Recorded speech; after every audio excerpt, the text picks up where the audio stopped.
আল্লাহ তুমি নাকি মৃতকে জীবিত করো, কেমন করে করো একটু দেখাও তো। আল্লাহ বলে ইব্রাহিম এটা কেমন কথা, আওয়ালাম তুমি নবী মানুষ কি প্রশ্ন করলা, তোমার বিশ্বাস হয় না? আওয়ালাম তুমিন, বিশ্বাস হয় না? তুমি তো নবী, জানো নবী নও, তুমি খলিল, তোমার বিশ্বাস হয় না? এটা কেমন প্রশ্ন? সাইয়েদনা ইব্রাহিম বললেন বালা, বিশ্বাস হয়, ওয়ালাকিন লিয়াতমাইন্না কলবি, কিন্তু দেখলে ভালো লাগবে। আল্লাহ কেমন করে মৃতরে জীবিত করো তুমি দেখাও। আল্লাহ বললেন চারটা পাখিরে টুকরা টুকরা করো, জবাই করো, টুকরা টুকরা করো, পায়ের সাথে মাথা মিশাও, মাথার সাথে কলিজা মিশাও, টুকরা টুকরা করে ওই পাহাড়ের মধ্যে ছিটিয়ে দিয়ে আস। এরপরে এই পাশে এসে সুম্মা দুহুন্না ইয়াতিনাকা সায়া, আমার নামে পাখিগুলারে ডাক দাও। উনি এই পাশে এসে আল্লাহর নামে টুকরো টুকরো করে ছিটিয়ে দিয়ে আসা পাখিগুলোর ডাক দিতে দেরি মুহূর্তে পায়ের সাথে মাথা, মাথার সাথে বডি লেগে জীবিত হয়ে পাখিগুলো দৌড়ে সাইয়েদনা ইব্রাহিমের কাছে চলে এসেছে। আল্লাহ তাআলা একজন প্রসিদ্ধ নবীর ব্যাপারে কিছু তথ্য দিয়েছেন, এই তথ্যগুলো আজকে আমরা শুনবো ইনশাআল্লাহ। পড়েন। রব্বুল আলামিন বলেন ওয়া ইয বিতালা ইব্রাহিমা রাব্বুহু বিকালিমাতিন ফাতাম্মাহুন قال إني جاعلك للناس إماما সুবহানাল্লাহ। পড়েন। যেই নবীর ব্যাপারে আল্লাহ তথ্য দিলেন ওই নবীর নাম ইব্রাহিম আলাইহিস সালাম। সবাই বলেন কি নাম? চিল্লায় বলেন কি নাম?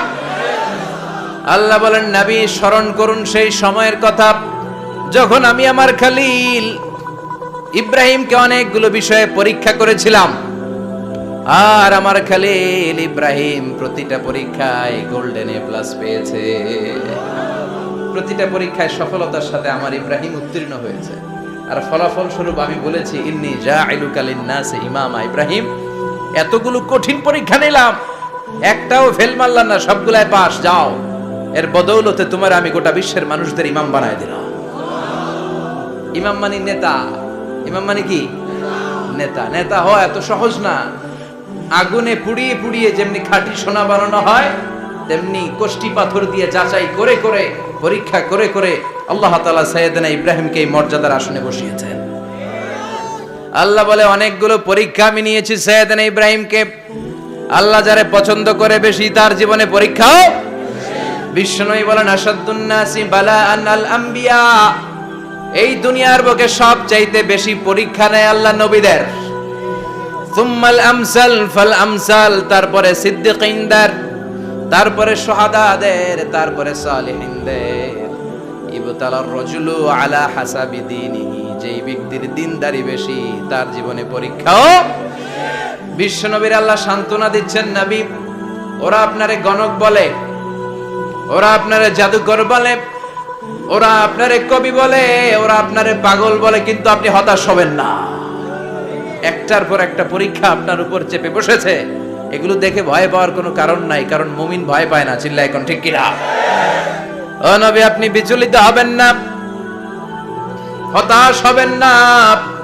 আপনার আগে যেই নবীরা ছিল তাদের জীবনেও পরীক্ষা ছিল কি ছিল না? আমি আমার খলিল ইব্রাহিমকে অনেকগুলো পরীক্ষা নিয়েছি, প্রতিটা পরীক্ষায় সাইয়েদনা ইব্রাহিম পাশ করেছে। বিশ্বনবীকে আল্লাহ সান্ত্বনা দিচ্ছেন। সুবহানাল্লাহ। পড়ে। বিশ্বনবী হতাশ হবেন না। ডোন্ট বি স্যাড, লা তাহজান, নেভার লুজ হোপ। ও নবী আশা হারাবেন না। আপনার উপর যেমন পরীক্ষা আছে, সাইয়েদনা ইব্রাহিমের উপরও পরীক্ষা ছিল।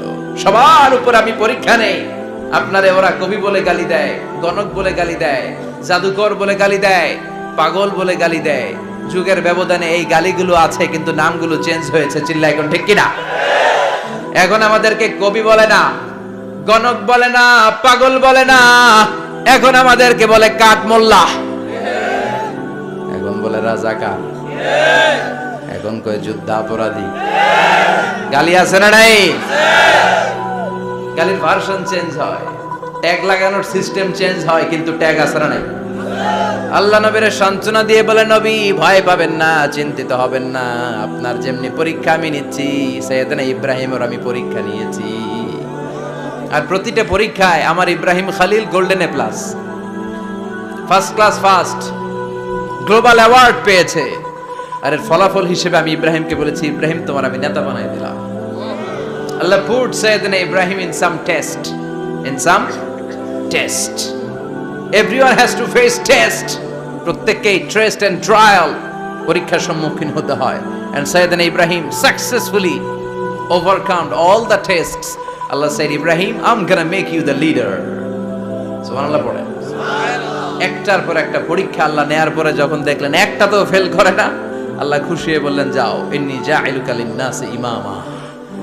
ইব্রাহিম, আমি মুত্তাকিনদের জন্য, গোটা বিশ্বের মানুষদের জন্য তোমার ইমাম বানায় দিলাম।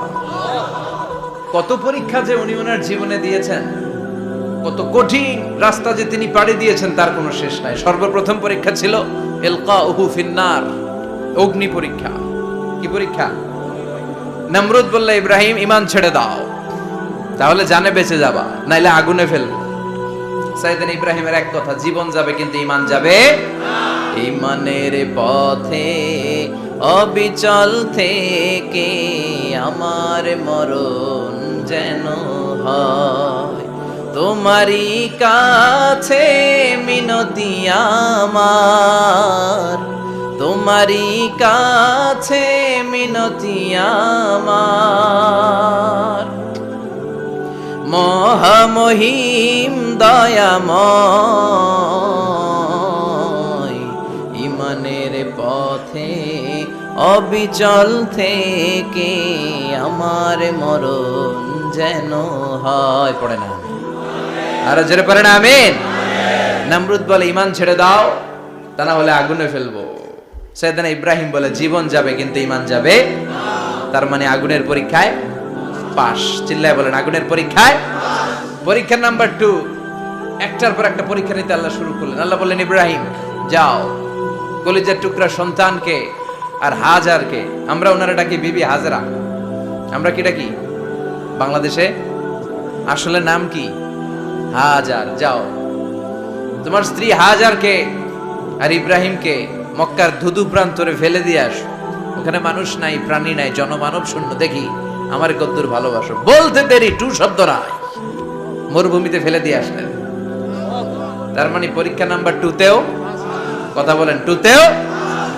পরীক্ষা নাম্বার 3, আল্লাহ বললেন, ইব্রাহিম দেখি তোমার হৃদয়ে আমার জায়গা কতটুকু, যাও কলিজার টুকরা সন্তান ইসমাইলের গলার মধ্যে তলোয়ার লাগাও। সাইয়েদনা ইব্রাহিম বিয়ে করার পর থেকে আল্লাহর কাছে চাইতে চাইতে শেষ, মাগা সন্তান হয় না। ওনার প্রথম সন্তানটা হয়েছিল সাইয়েদনা ইসমাইল যখন জন্মগ্রহণ করেছে, ইব্রাহিমের বয়স ছিল 86 বছর। সুবহানাল্লাহ কইতে মনে চায় না? এই এলাকায় আসেনি 86 বছর বয়সে সন্তান হয়েছে? হ্যাঁ, এরকম শক্তিশালী পুরুষ কেউ আছে? 86 বছর বয়সে তো হাঁটতেই পারে না। কথা কও। সাইয়েদনা ইসমাইলকে যখন আল্লাহ তাআলা সাইয়েদনা ইব্রাহিমকে উপহার দিয়েছেন, তখন সাইয়েদনা ইব্রাহিমের বয়স, চিল্লায় বলেন কত? 86 বছর বয়সে যে কলিজার টুকরা সন্তানটাকে হাতে পেলেন, চাঁদের মতো সুন্দর ছেলে। আল্লাহ বললেন, দেখি আমার হৃদয়ে তোমার জায়গা কতটুকু, ইসমাইলরে জবাই করো। বলতে দেরি, ছুরি লাগাতে দেরি হয় না। তার মানে এই পরীক্ষায়ও পাস। একটার পর একটা আল্লাহ পরীক্ষা নিয়েছে, একটার পর একটা পরীক্ষা। আগুনের পরীক্ষায় পাস, ফ্যামিলি বিসর্জন দাও, পাস। কলিজার টুকরা সন্তানের গলায় ছড়ি লাগাও, পাস। এবার আল্লাহ বললেন, এরপর তোমার বড় দায়িত্ব দিব, তোমাকে হজ প্রোগ্রামের এমডি বানাই দিলাম, ম্যানেজিং ডাইরেক্টর অফ হজ। সুবহানাল্লাহ কইবেন না? আল্লাহ বললেন, ইব্রাহিম বিশাল বড় কাফেলা বানাও, হজের আঞ্জাম দাও। সাইয়েদনা ইব্রাহিম বললেন, আল্লাহ দুদুমরু প্রান্তর, জনমানব শূন্য, মানুষ নাই, পাখি নাই, কেউ নাই, কিভাবে আমি হজের আঞ্জাম দেব? আল্লাহ বললেন, ইব্রাহিম হজ প্রোগ্রামের ম্যানেজারগিরি করতে চাইলে 3টা পেশা তোমাকে বেছে নিতে হবে। কয়টা? এই 3টা পেশা এর সমন্বয়ে তুমি হজের প্রোগ্রামের আঞ্জাম দিতে পারবে। পেশা নাম্বার 1, তোমার রাজমিস্ত্রির কাজ করতে হবে। পেশা নাম্বার 2, তোমার ঝাড়ুদারগিরির কাজ করতে হবে। পেশা নাম্বার 3, তোমার মুয়াজ্জিনগিরি করতে হবে। সুবহানাল্লাহ কইবেন না? وَإِذْ يَرْفَعُ إِبْرَاهِيمُ الْقَوَاعِدَ مِنَ الْبَيْتِ وَإِسْمَاعِيلُ رَبَّنَا تَقَبَّلْ مِنَّا إِنَّكَ أَنْتَ السَّمِيعُ الْعَلِيمُ। সাইয়েদনা ইব্রাহিম আর কলিজার টুকরা সন্তান ইসমাইলকে নিয়ে রাজমিস্ত্রির কাজ শুরু করে দিলেন। আল্লাহু আকবার। কাবা ঘর ভেঙে চুরমার, বাপ বেটা মিলে রাজমিস্ত্রির কাজ। পাথর কেটে কেটে বাপ বেটা মিলে কাবা ঘর বানায়। পেশা নাম্বার 1 শেষ। পেশা নাম্বার 2 ঝাড়ুদারগিরি। পেশা নাম্বার 2 কি? আল্লাহ বললেন তাহহিরা বাইতিয়া লিত-তাইফিনা ওয়াল আকিফিনা ওয়ার রুকআইস সুজুদ। মসজিদেরি ঝাড়ু বারদার হোক আমারে হাত, শোনো আমারে মুনাজাত। শোনো শোনো ইয়া ইলাহি আমারে মুনাজাত, শোনো আমারে মুনাজাত। পড়েন আমিন। আল্লাহ বললেন তাহেরা পরিষ্কার করো মানে ঝাড়ু দাও। বাইজি আমার কাবা ঘর, লিত্তাইফিনা তাওয়াফকারীদের জন্য, ওয়াল আকিফিনা ইতিকাফকারীদের জন্য, ওয়ার রুকআইস সুজুদ রুকুকারীদের জন্য, সিজদাকারীদের জন্য। ঝাড়ু দাও। বাপ বেটার রাজমিস্ত্রিগিরি শেষ, এবার ঝাড়ুদারগিরি শুরু। সুবহানাল্লাহ বলেন। এরপর আল্লাহ বললেন 3 নম্বরে মুয়াজ্জিনগিরির কাজ করো। ওয়াআযিন ফিন-নাসি বিল-হাজ্জি ইয়াতুকা রিজালাও ওয়া আলা কুল্লি দামিরি ইয়াতিনা মিন কুল্লি ফাজ্জিন আমিক। ঘর বানিয়েছেন, এই ঘরে তোমরা হজ করতে আসো। সাইয়েদনা ইব্রাহিম বললেন আল্লাহ আমি আর আমার পোলা ছাড়া কেউ নাই। কেউ আছে? মানুষ নাই, আপনারা কেউ নাই, আমি কার সামনে আযান দেব? আমি কার সামনে ঘোষণা দেব? আল্লাহ মানুষ নাই, প্রাণী নাই, পাখি নাই, দৃশ্যমান কিছু নাই, কোথায় আমি ঘোষণা দেব? আল্লাহ বললেন দাঁড়াও, দাঁড়িয়ে তুমি আজান দাও, ঘোষণা দাও। তোমার এই আজানের আওয়াজটা গোটা বিশ্বের সব মানুষের কানের ভেতরে আমি আল্লাহ পৌঁছে দেব। আযিন ফিন-নাস বিল-হজ্জ, হজের আজান দাও। উনি আজান দিলেন আইয়ুহান নাস ইত্তাখাযাল্লাহু বাইতান ফাহুজ্জু। আল্লাহ একটা ঘর বানিয়েছে, যাদের সামর্থ্য আছে হজে আসো। সুবহানাল্লাহ পড়ে। তৎকালীন সময়ে গোটা বিশ্বে যারা ছিল সবার কানের ভেতরে এই ঘোষণাটা মানে এই আজানটা পৌঁছে দিয়েছে কে? আমরা তখন ছিলাম পৃথিবীতে? কই ছিলাম? ফি আলামিল আরওয়াহ, রূহের জগতে। রূহের জগতেও আল্লাহ তাআলা আমাদের কানে পৌঁছে দিয়েছেন। রূহের জগতে থেকে এই আজান শুনে আমরা যারা লাব্বাইক বলার সুযোগ পেয়েছি তাদেরকে এই দুনিয়াতে হজের নসিব আল্লাহ করে দিবেন। তার মানে হজ প্রোগ্রামের ম্যানেজার। সুবহানাল্লাহ পড়েন। পরীক্ষা কারে কয়? কত প্রকার কি কি। হজ প্রোগ্রামের ম্যানেজার বানাইলেন, ম্যানেজিং ডাইরেক্টর, মহাব্যবস্থাপক। হজের আঞ্জাম দাও, আর হজের আঞ্জাম দিতে যে তোমাকে প্রথমে রাজমিস্ত্রির কাজ করা লাগবে পাস, ঝাড়ুদার গিরির কাজ করা লাগবে পাস। আল্লাহর নবী উলুল আজমি মিনার রাসূল মসজিদ ঝাড়ু দেয় না, আমরা মসজিদ পরিষ্কার করতে চাই না। আছে না নাই? বালু দেখলেই মুয়াজ্জিনরে গালি। কথা কন। মসজিদে ময়লা দেখলেই খাদেমের 14 গোষ্ঠী উদ্ধার করে ছাড়ে, আর নিজে পশ্চিম দিকে পড়ে আসারও খায় না। আছে না নাই? মসজিদ ঝাড়ু দেয়া শুধু মুয়াজ্জিনের কাজ? খাদেমদারের কাজ? মসজিদ পরিষ্কার রাখা আমাদের সবার কাজ। চিল্লা এখন ঠিক কিনা? যাদের অন্তরে জ্বালা যন্ত্রণা, যাদের দোয়া কবুল হয় না, আপনি মসজিদ ঝাড়ু দিয়ে দেখেন মুহূর্তে দোয়া কবুল হয়ে যাবে। অন্তরের জ্বালা যন্ত্রণা দূর হয়ে যাবে, অন্তরের অহংকার নিমিষে কেটে যাবে। তার মানে আল্লাহ বললেন রাজমিস্ত্রি হও, সেটাও হলেন। ঝাড়ুদার হও, সেটাও হলেন। আজান দাও, সেটাও হলেন। তার মানে হজের যে পরীক্ষা নিলেন এটাতেও কথা কন, শুনতেছেন? 4টা ভয়ঙ্কর পরীক্ষা নিলেন, 4টাতে পাস। পরীক্ষা নাম্বার 5। আল্লাহ বললেন ইব্রাহিম বয়স কত? সাইয়েদনা ইব্রাহিম বললেন 80 বছর। আল্লাহ বললেন নিজ হাতে নিজের সুন্নাতে খাতনা সেরে দাও। সহিহ বুখারীর বর্ণনা, ইখতাতানা সাইয়েদনা ইব্রাহিম আলাইহিস সালাম ওহু ইবনু 80 সানা বিল কদুম। বুখারীর বর্ণনা 80 বছর বয়সে কুঠার দিয়ে লজ্জাস্থানের সামনের চামড়াটা কেটে নিজ হাতে নিজের সুন্নাতে খাতনা সেরেছেন। এমনি এমনি আল্লাহর প্রিয় হন নাই, এমনি এমনি গোটা বিশ্বের মানুষদের লিডার হন নাই। পরীক্ষার পর পরীক্ষা দিয়ে তিনি আল্লাহর সম্মানের চেয়ারে আসীন হয়েছেন। চিল্লায় বলেন ঠিক কিনা? এজন্য আল্লাহ বললেন ওয়াইদ বিতালা ইব্রাহিম রাব্বুহু বিকালিমাতিন ফাআতাম্মাহুন্না ক্বালা ইন্নী জাঈলুকা লিন-নাসি ইমামা। ও নবী স্মরণ করুন সেই সময়ের কথা যখন আমি আমার খলিল ইব্রাহিমকে অনেকগুলো পরীক্ষা নিয়েছিলাম, আর প্রতিটি পরীক্ষায় আমার খলিল সফলতার সাথে উত্তীর্ণ হয়েছিল। ফলাফল স্বরূপ আমি ইব্রাহিমকে জানিয়ে দিলাম, যাও ইব্রাহিম, গোটা বিশ্বের মানুষের জন্য তোমার নেতা বানাইয়া দিলাম। তিনি আমাদের নেতা, leader of the all human being on earth. পৃথিবীতে যারা আছে সবার নেতা, চিল্লায় এখন ঠিক কিনা? এত বরকতের মানুষ, এত বরকতের ফ্যামিলি, ওনার ফ্যামিলি যেখানে তাকিয়েছে ওইখানে বরকত, যেখানে পা লেগেছে ওইটা বরকত। যেই মাটিতে হাত দিয়েছে মাটিটারে সোনা বানিয়ে দিয়েছে কে? সৈয়দনা ইব্রাহিমের পা লেগেছিল একটা পাথরে, ওই পাথরটারে মুসল্লা বানায় দিল কে? ওয়াত্তাখিযু মিন মাকামি ইব্রাহিমা মুসাল্লা।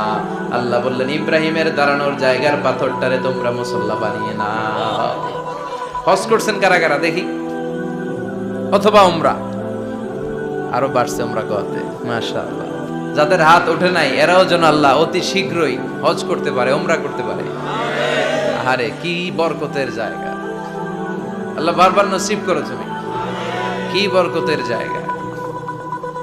প্রতিদিন 120টা রহমত নাজিল হয় এই কাবা ঘরকে কেন্দ্র করে।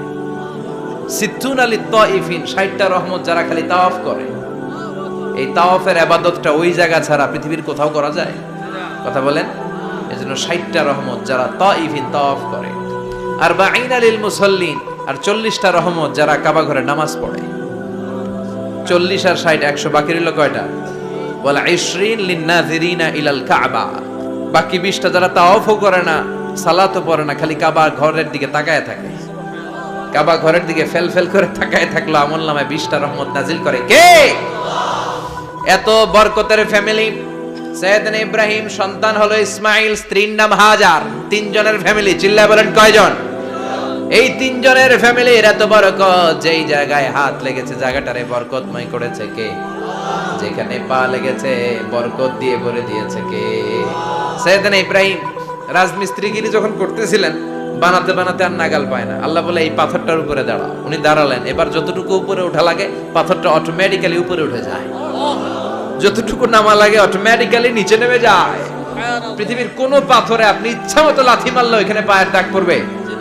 সৈয়দনা ইব্রাহিম ওখানে দাঁড়ানোর সাথে সাথে উনার ফুটপ্রিন্ট পাথরের মধ্যে লেগে যায়। কাবা ঘরের পাশে গোটা বিশ্বের মানুষের কাছে চিরম্লান করার জন্য, চিরস্মরণীয় করে রাখার জন্য কাবা ঘরের পাশে আল্লাহ এই পাথরটার স্থান দিয়েছেন। মাকাম ইব্রাহিম, বিশ্বনবী তাওয়াফ করার পরেই ওই জায়গায় 2 রাকাত নামাজ পড়তেন। আপনারাও যারা হজ উমরা করবেন, তাওয়াফ করার পরেই মাকাম ইব্রাহিমে 2 রাকাত সালাত পড়া সুন্নাত। তার মানে পা লাগছে, ওইটা হয়ে গেছে আমগো মুসাল্লা। সৈয়দনা ইব্রাহিমের পা যেখানে লাগছে ওটা আমাদের কি? সুবহানাল্লাহ কইবেন না? আর ওনার ছেলের পা যে জায়গায় লাগছে ওটা হয়ে গেছে জমজমের কুয়া। ছোট্ট বাচ্চা ইসমাইলকে রেখে দিয়ে আমরা যারে বলি বিবি হাজেরা, আসলে হাদিসের ভাষায় হাজার, তিনি সাফা পাহাড় থেকে মারওয়া পাহাড়ে দিলেন দৌড়।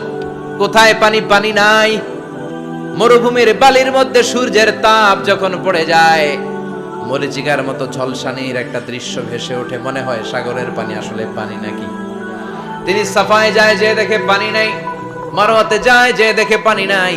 পানির সন্ধানে হাজার আলাইহিস সালাম 7 বার 2 পাহাড়ের মাঝখানে দৌড়াদৌড়ি করলেন। ওই পাহাড়ের মাঝখানে এই মহিলার পায়ের ছাপ লেগে গেল। এই দৌড়াদৌড়িটা আরশের উপর থেকে আল্লাহ এত সুন্দর উপভোগ করেছেন। আল্লাহর কাছে এই মহিলার দৌড়াদৌড়িটা এত ভালো লেগেছে, কিয়ামত পর্যন্ত সব হাজীদের জন্য এই জায়গায় দৌড়াদৌড়িটা আল্লাহ ওয়াজিব করে দিয়েছে। এই জায়গায় দৌড়াদৌড়ি না করলে হজ হবে না, উমরা হবে না। এই দৌড়াদৌড়িটা, মহিলাটার স্যাক্রিফাইস, হৃদয়ের আবেগ আর ভালোবাসাটা আল্লাহর কাছে এত পছন্দনীয় হয়েছে, কিয়ামত পর্যন্ত আল্লাহ চান সবাই দৌড়াবে, আমি উপর থেকে দেখব। ওয়াজিব করে দিলেন। যার পা যেই জায়গায় লাগছে খালি বরকত। হঠাৎ কলকল কলকল আওয়াজ শুনতে পেলেন। সাফা মারওয়া থেকে দৌড়ে আসলেন কাবার কাছে। এসে দেখলেন ফেলে রাখা দুধের বাচ্চা ইসমাইলের পায়ের ধাক্কায় জমিন থেকে পানি বের হতে শুরু করেছে। কলকল কলকল আওয়াজ। ওনারা আরবি ভাষা জানতেন না। সাইয়েদনা ইব্রাহিম, ইসমাইল, হাজার এরা সুরিয়ানি ভাষার মানুষ ছিলেন। সুরিয়ানি ভাষায় উনি বসে পানি যাতে মরুভূমির বালুতে লেগে শুকিয়ে না যায়, বালু দিয়ে বাঁধ দিতেছে। আমরা বাঁধ দেই না পানি আটকানোর জন্য? দেখেন নাই মনে হয়? দেখেন নাই? পানি আটকানোর জন্য বাঁধ দেই আমরা। হাজার এসে বালু দিয়ে বাঁধ দিতেছে নিজে নিজে, আর নিজের সুরিয়ানি ভাষায় বলতেছে জাম জাম, মানে থাম থাম, পানি যাইস না তুই। জাম মানে কেফ কেফ, স্টপ স্টপ, থাম থাম।